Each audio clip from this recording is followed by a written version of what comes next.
Hola, bienvenidos al capítulo ya 17 de análisis de circuito. Hoy día nos corresponde el capítulo que está relacionado con el fenómeno de la reactancia inductiva. Más que fenómeno, básicamente, porque así ya lo vimos cuando vimos la bobina, el valor que presenta esta reactancia cuando la bobina es sometida a una señal alterna, ¿ya?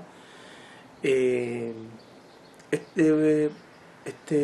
efecto reactivo, que es el que se genera cuando se alimenta la bobina con una señal alterna, presenta algunas semejanzas, pero también un efecto muy interesante con respecto a lo que es la reactancia capacitiva, ¿ya? Y eso es lo que nos interesa ver hoy día. Antes de entrar a los circuitos RLC, ya vimos el circuito RC y ahora vamos a ver el circuito RL, pero antes veamos lo que es la reactancia inductiva.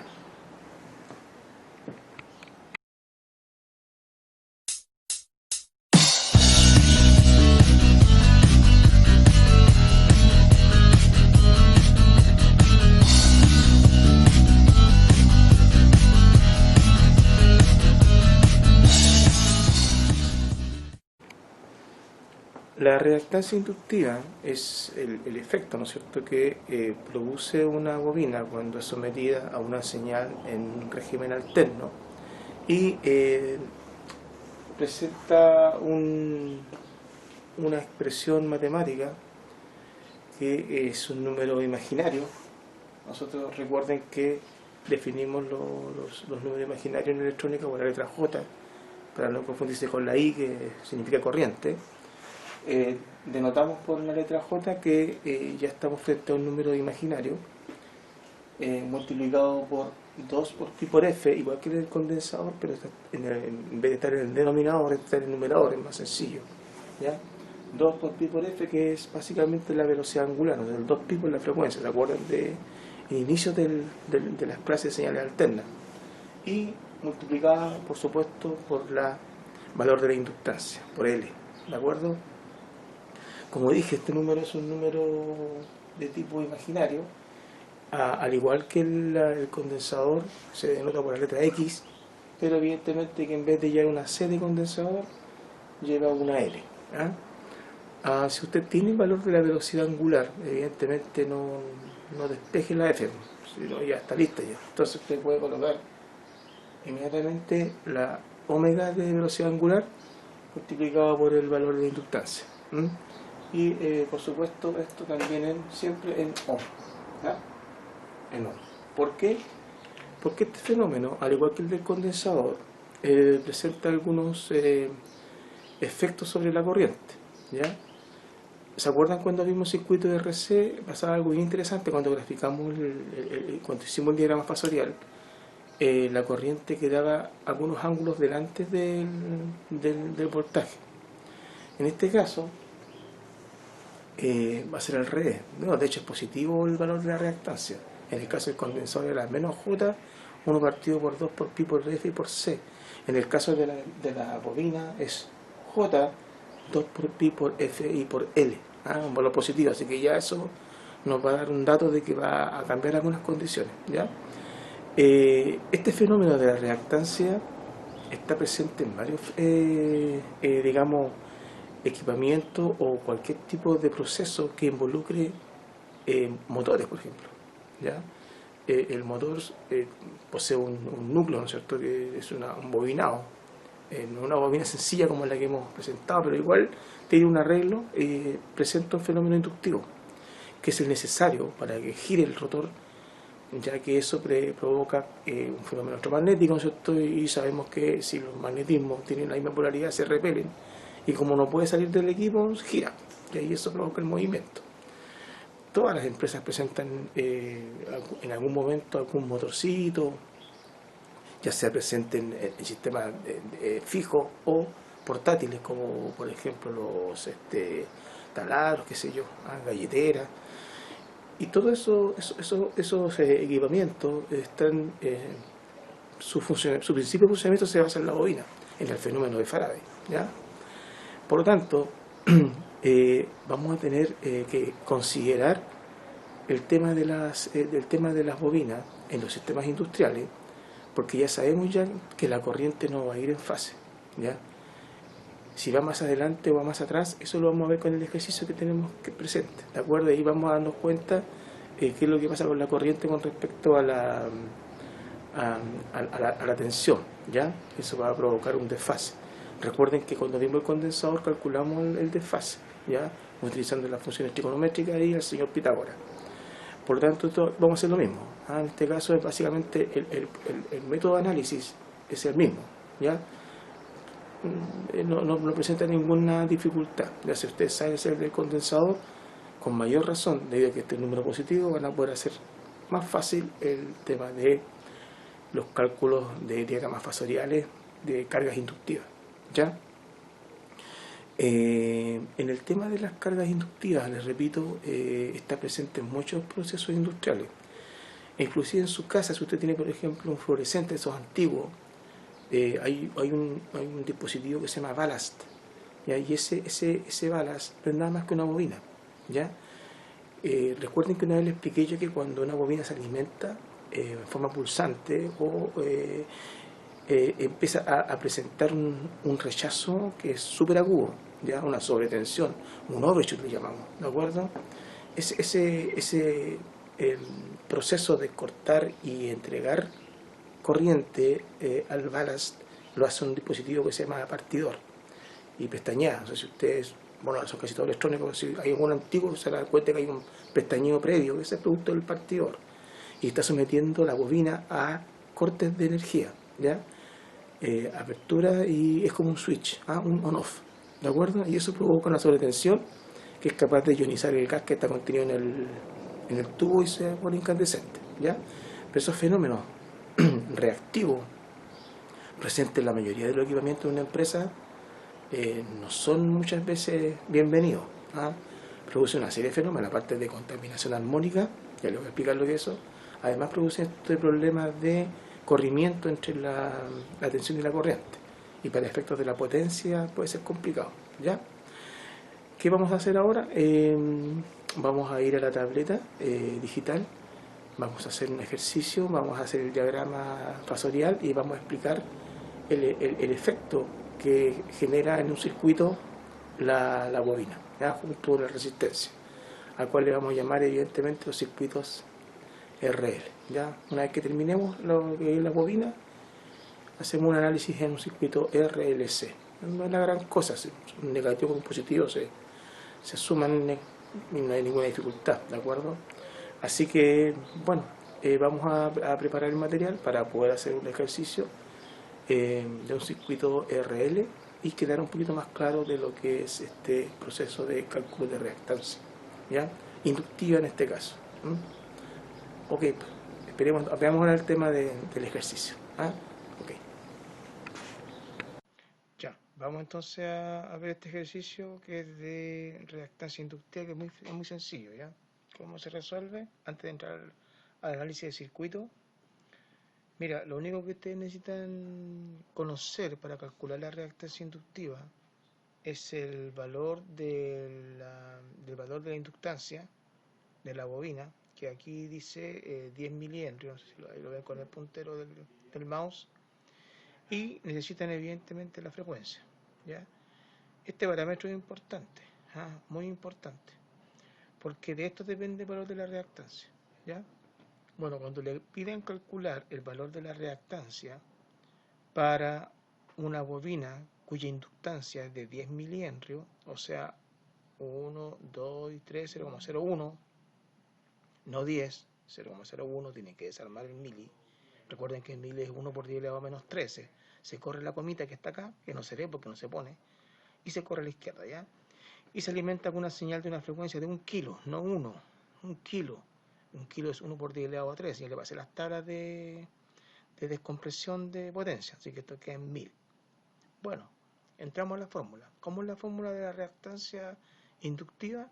El efecto que produce la bobina cuando es alimentada como señal alterna es igual a J, porque es un número imaginario positivo, J por 2 por pi por F y por L. Recuerden que el 2 por pi por F es la velocidad angular, pero aquí nos están dando la frecuencia en forma separada, ¿ya? Hay algunos ejercicios en los textos que dan la velocidad angular, es más sencillo, ¿ya? Es decir, entonces, que esto es J por 2 por 3.1416 por la frecuencia 1000 y por el valor de la inductancia, 10 milihenrios que son 0,01. Y luego calculan acá y les da J 62,83 ohm. Recuerden que la reactancia, tanto capacitiva como inductiva, se miden en ohm también porque es un fenómeno que afecta el paso de la corriente, ¿ya? Pero es imaginario, un valor imaginario. Por lo tanto, el valor de la reactancia inductiva no es nada más que J 62,83 ohm. ¿Qué diferencia podemos encontrar con la reactancia capacitiva? Primero que es un número imaginario pero positivo. En el caso del condensador genera una reactancia capacitiva imaginaria pero negativa. ¿Ya? Miren, ¿qué podríamos pensar nosotros para una señal continua? Ya vamos a hacer un análisis de circuito, pero quiero que se adelanten ahora. Si la señal es continua, este valor de F vale 0. Entonces me va a quedar cualquier cosa multiplicada por 0 es 0. Me va a quedar que la reactancia vale 0. O sea, en continua, si vale 0 ohm, ¿qué es lo que es? Circuito cerrado, es un cortocircuito. Entonces la bobina, a diferencia del condensador, en continua se comporta como un cortocircuito. Y el condensador en continua se comporta como un circuito abierto. ¿Ya? Bueno, este es el valor de la reactancia entonces que nosotros tenemos que determinar antes de hacer el análisis de circuito. ¿Ya? Ok, chicos, entonces ahora les voy a presentar un circuito RL, lo vamos a analizar, le vamos a encontrar los parámetros, vamos a hacer todos los cálculos pertinentes paso a paso. Y para antes de entrar a un circuito que es R, C y L, ¿ya? Pero no es complicado. Esto es lo que me interesa a mí, que aprendan a calcular el valor de la reactancia. Y ahora vamos a calcular la impedancia, la corriente, diagrama fasorial y análisis de un circuito RL. ¿Ya? Ok, dejen preparar el circuito y nos vemos nuevamente. Hola niños, ¿qué tal? Bien, vamos a lo prometido. Vamos a hacer un ejercicio de circuito RL y ver el proceso, que es muy parecido, bueno, es casi igual al del circuito RC, pero nos va a servir como para poder recuperar alguna información y hacer que ustedes puedan comprender mejor el proceso, ¿ya? Vamos a abrir el documento, vamos a esto lo hago un poquito más acá, para que no moleste, ¿ya? Este viejo feo lo ponemos acá. Bien, mira, esta es la situación, ¿ya? Tenemos un circuito RL, ¿cierto? Resistencia bobina, pues se llama RL, con una señal alterna. Estamos trabajando en señales alternas, con señales continuas. La bobina, ahí lo voy a explicar, realmente un cortocircuito, como les dije antes en el cálculo de la reactancia, ¿ya? Mira, el circuito está alimentado con un valor de 24 volt RMS, ¿ya? Cuando dice 24 volt es que no tiene ángulo de fase, es parte justo en el origen del plano cartesiano, ¿ya? No hay desfase, así que 24 ángulo 0 grados. Y posee una frecuencia de 2 kHz, ¿ya? El valor de la resistencia es de 50 ohm y el valor de la inductancia es de 1,5 milihenrios, no 1,5 henrios, 1,5 milihenrios. Ya tienen que desarmar este mili, ¿ah? Igual acá tienen que desarmar el kilo, ¿ya? Bueno, ¿qué nos piden? Primero calcular el valor de la reactancia. Vamos a ordenar un poquito para que sea mejor. Primero, ¿no es cierto?, nos piden calcular el valor de la reactancia XL, ¿ya? Tenemos que desarmar primero ya los valores. Si L, vean bien, si L es igual a 1,5 milihenrio, entonces L es 1,5 por 10 elevado a la menos 3, el mili en menos 3. ¿Y qué se hace? Se corre la coma 3 espacios a la izquierda porque es negativo. 1, 2 y 3 te va a quedar en 0,0015 henry, ¿ya? Lo mismo en la frecuencia. Si la frecuencia es de 2 kHz, entonces la frecuencia es 2 por 10 elevado a 3, o sea, 2000 Hz, ¿ya? Calculamos la reactancia, como le expliqué en el caso anterior, ¿no es cierto? ¿Ya? Y XL, la reactancia inductiva, el fenómeno que se produce cuando yo alimento una bobina bajo régimen alterno, ese fenómeno llamado reactancia, que es una especie de es una oposición también a la corriente, se calcula como 2 por pi por la frecuencia y por el valor de la inductancia, o sea, 2 por 3,14 por 2000 por 0,0015 y eso nos da 18,84 ohm, ¿ya? Como ustedes saben, ya se lo expliqué, este es un número imaginario, así que acá no se olviden, como me pasó a mí, ¿no es cierto?, de colocar la J que lo define como número imaginario. Vamos a grabarlo, no se nos pierda, ¿ya? Aquí también, ¿ya? La J, que es un número imaginario, ¿de acuerdo? Y entonces el XL nos va a dar un número imaginario de 18,84 ohms, ¿de acuerdo? Listo. Es la primera letrita, calcula la reactancia, o sea, la primera consulta, ¿ya? Bueno, ahora nos piden calcular la impedancia del circuito. La impedancia es como la resistencia total, ¿ya? Pero desde el punto de vista de los números complejos, porque como esto que está acá es un número complejo, imaginario, entonces nos vamos a los complejos, ¿ya? Recuerde que el complejo tiene una parte real y una parte imaginaria. En este caso la parte real la aporta la resistencia y la parte imaginaria la aporta la bobina, ¿ya? Bueno, primero tenemos que esté en serie, así lo único que tenemos que hacer es sumar R más esto. Recuerden que en un circuito serie las cargas se suman, ¿ya? Sean condensadores, sean bobinas, sean resistencias, se suman, ¿de acuerdo? Entonces, bueno, como R es real y XL es imaginario y están en serie, entonces la impedancia no es nada más que 50 más el efecto reactivo de la bobina, que es un número imaginario. Y aquí nos convierte la impedancia en un número de tipo complejo, parte real y parte imaginaria. ¿Ya? Veamos la tercera pregunta. Dice expresar el valor de la impedancia en forma polar o en modo polar. ¿Por qué se expresa en modo polar? Porque es más fácil, digamos, entenderlo desde ese punto de vista, el tema a nivel fasorial, y lo otro, que es más fácil hacer operaciones de multiplicación y división, y como la ley de Ohm es una división, y si paso el denominador que va multiplicando, entonces es mucho más fácil trabajar con números polares que con números complejos, ¿ya? Bueno, primero que nada, para que sea más entendible, colocamos el Z, este que está acá, la impedancia, la colocamos en el plano cartesiano. Ahí está en el plano cartesiano. 50, número real, y 18,84. No se preocupe si esto no da justo 18,84, es solamente para poder tener una referencia. Teniendo estos valores da lo mismo, ya puede estar un poquito más abajo, un poquito más arriba. Lo que no puede ser que quede más arriba de los 45 grados, porque la única forma de que este fasor esté justo en la mitad es que tenga el mismo valor por acá que el mismo valor por acá, ¿ya? Pero sabemos que el real es un poquito más grande que el imaginario, por lo tanto hay que ser un poquito más acá el real y un poquito más chiquito el imaginario, ¿me entiende? ¿Ya? No es que aquí sea justo 18,84, yo lo pongo ahí para referenciarme. Ustedes hacen una línea nomás y si saben que el real, si el real es mayor que el imaginario, esto es menor que 45 grados. Si el imaginario es más grande que el real, entonces el fasor va a quedar para acá arriba, ¿ya? Entonces usted lo dibuja más o menos aproximado, ¿ya? ¿Ok? Más de 45 o menos de 45 grados. ¿Vamos? Bien. ¿Qué nos importa acá? Nos importa la magnitud, el m, que es el valor, la magnitud del fasor o del vector. Recuerden que nosotros vamos a llamarle fasores, ¿ya? Fasores.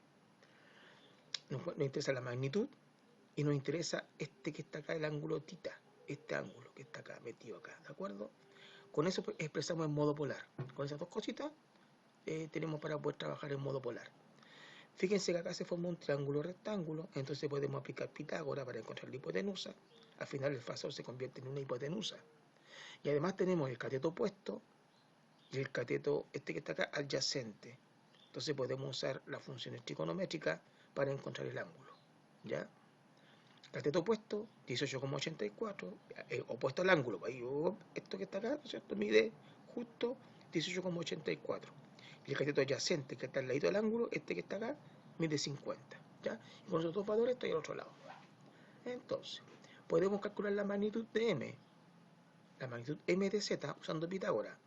¿Ya? ¿Qué dice Pitágoras?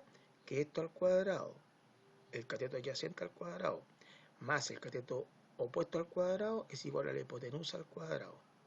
Si yo despejo la hipotenusa me queda como la raíz cuadrada acá. ¿Ya? De 18,84 al cuadrado más 50 al cuadrado. Ya despejé ya. O sea, aquí había un cuadradito acá y lo pasé para otro lado como raíz.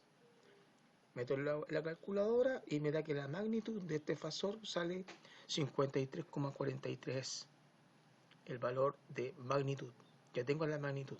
¿Qué es lo que me falta calcular? El ángulo tita, este ángulo que está acá. ¿Ya? Este ángulo me falta calcular.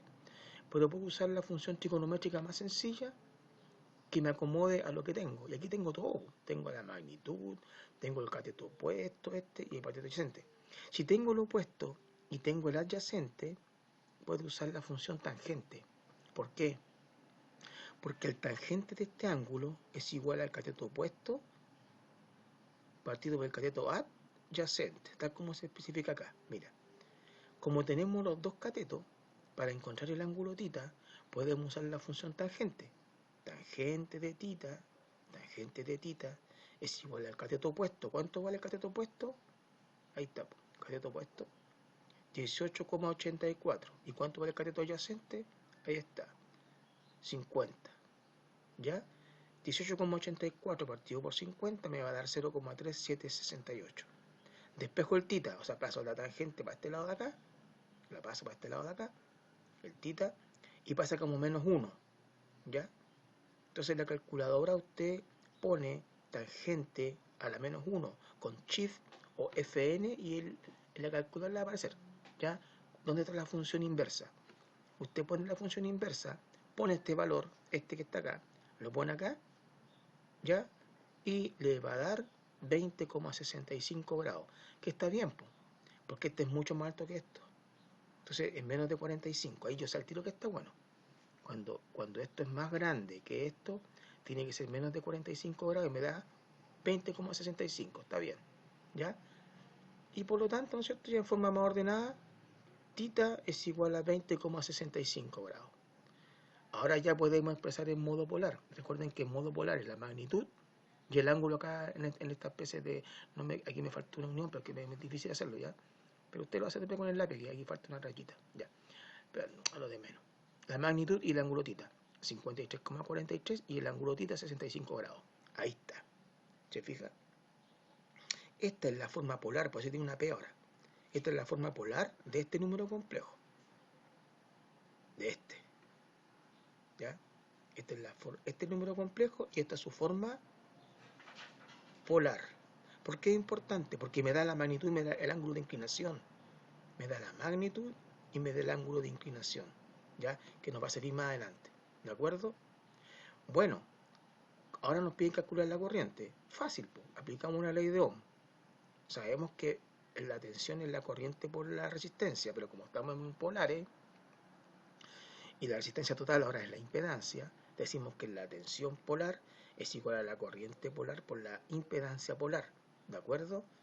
La impedancia polar la acabamos de calcular, está acá, 53,43, ángulo de 20,65, acá, 53,43, ángulo de 20,65, y nos dan la tensión, que no especifica grados, y ahí se considera que la tensión polar del voltaje, la forma polar del voltaje, aquí quedando, ya es 24, 0 grados. Se fijan que aquí yo se los di acá se los di, es de 24 volt, ya, y no representa desfase, así que es 24, 0 grados de desfase. Ya recuerden que esto que está acá, esto también se llaman ángulos de fase o ángulo de desfase, ya, ángulo de fase, esta parte que está acá. Entonces la tensión sería acá nomás sin ningún tipo de ángulo, ya lo vamos a dibujar, ya. Bueno, despejamos la corriente, pasa dividiendo, tal como está acá, ¿ya? Tal como está acá, ¿de acuerdo? Ahí. La tensión polar era 24,0 grados, ¿ya? No puedo hacer la rayita acá abajo, disculpe, pero me costó mucho, sí, pero ustedes saben que acá hay una rayita, pero un tema de figura no es importante. Lo pueden dejar así también ustedes, ¿ya? 24 RMS con 0 grados, dividido por la impedancia, que era 53,43, ángulo de 20,65 grados. Entonces me queda una división de polares. Una división. Para dividir polares es muy sencillo. Se divide el 24 por el 53,43 y al ángulo de arriba se le resta el ángulo de abajo, tal como está acá. Para dividir polares se dividen las magnitudes o módulos y se restan los ángulos. Entonces te va a quedar 24, esto que está acá, 24 partido por 53,43 y eso nos da 0,499 aproximadamente, ¿ya? Que puede ser igual a, ya aproximado a 0,5 la magnitud de esta división, ¿ya? 0,5, porque 0,499 lo tiramos a 0,5, ¿ya? Y los ángulos se restan. Numerador, el ángulo del numerador menos el ángulo del denominador. Entonces nos va a quedar, y los ángulos se restan, numerador menos el del denominador, y nos va a quedar tita 0 grados menos 20,65 grados, o sea, menos 20,65 grados. ¿Estamos listos? Entonces la corriente vale a 0,5, esto que está acá, 0,5, y el ángulo de menos 20,65, ¿qué? Amperes. Ahí tengo la corriente ya. Así de sencillo. Ahora, grafiquemos los tres fasores, el de la impedancia, el de la corriente y el de la tensión para hacer un análisis. Ya, vamos a ver el plano cartesiano. Acá tenemos el de la impedancia que vimos al principio. El ángulo del voltaje es de 24 volts. No nos pongan los números, no es necesario. Me interesa la relación de fasores nomás, ¿ya? Cómo están para poder hacer el análisis, ¿ya? Porque es imposible que le cuadremos justo acá los números, ¿ya? Da lo mismo. Ustedes saben que es 0 grados, acá está en 0 grados, ¿ya? Y para allá hay 20, como hay tanto, ¿no es cierto? Lo que vimos. Y de la corriente, el ángulo es negativo, menos 20,65. Entonces, ahora vamos a tener acá menos 20,65 y la corriente es que es 0,5. Yo la exageré un poco para que se viera. Da lo mismo, ¿ya? No puede ser más que esta, sí, pero sabemos que es 0,5 debe haber sido por acá, más o menos, ¿ya? Pero da lo mismo, o sea, nos interesa la referencia. ¿Qué podemos concluir de acá? Miren, fíjense que cuando teníamos el condensador, la corriente daba acá y el voltaje estaba acá siempre. En el condensador, la corriente quedaba con un grado positivo. O sea, la corriente iba delante del voltaje. Pero acá se fijan, la corriente va atrás. ¿Ya? Eso está aquí en el análisis. Como puede observarse en el diagrama fasorial, la corriente está detrás de la tensión. Jóvenes, esto siempre va a pasar con las cargas inductivas. En las cargas inductivas siempre la corriente está trazada. ¿De acuerdo? Y eso es un parámetro importante. Cuando se habla, ustedes todavía no lo han visto, vamos a verlo en potencia el próximo año, pero cuando hablamos del coseno phi de un motor, estamos hablando qué tanto desfasa la corriente y el voltaje. Lo ideal es que no exista desfase por un tema de potencia, pero eso es muy difícil de poder, digamos, que se logre porque sabemos que parte de la potencia se va en campo magnético. Me estoy metiendo en la materia del próximo año, pero ya lo vamos a ver ya. Lo importante es que entiendan ahora ustedes aquí en tercero, entiendan que cuando tengo cargas inductivas, la corriente va detrás del voltaje. Y cuando tengo cargas capacitivas, la corriente va adelante. ¿Por qué se produce este atraso? Porque hay un fenómeno en las bobinas que cuando uno alimenta una bobina, así como la bobina induce corriente en una bobina cercana o en un conductor cercano, también se autoinduce. Pero esa corriente generada por la autoinducción es de sentido contrario a la que la generó. Entonces es como un frenaje. Por eso es que la corriente se atrasa. En cambio, en el condensador pasa al revés. En el caso del condensador, la tensión ocupa una cierta cantidad de tiempo en cargar el condensador. Por lo tanto, hay un atraso de parte del voltaje. En cambio, la corriente no, sigue largo. ¿Ya? Es complicado entenderlo, ya no vamos a meter más en este tema. Pero ese es un fenómeno que pasa en los condensadores y en la bobina, ¿ya? En las bobinas ahora es más fácil entenderlo, ¿ya? Se producen corrientes contrarias a las que la generan. Es por un fenómeno de autoinducción, ¿ya? Recuerden que estos desfases solamente ocurren en régimen alterno. En régimen continuo, la bobina es un cortocircuito y el condensador es un circuito abierto. Ya lo analizamos ya. ¿Ok? ¿Ok? Entonces, esto es lo que yo quería que ustedes se dieran cuenta, que esto siempre sucederá en un circuito inductivo. La corriente se atrasa con respecto al voltaje. Acá hay un error mío, ya,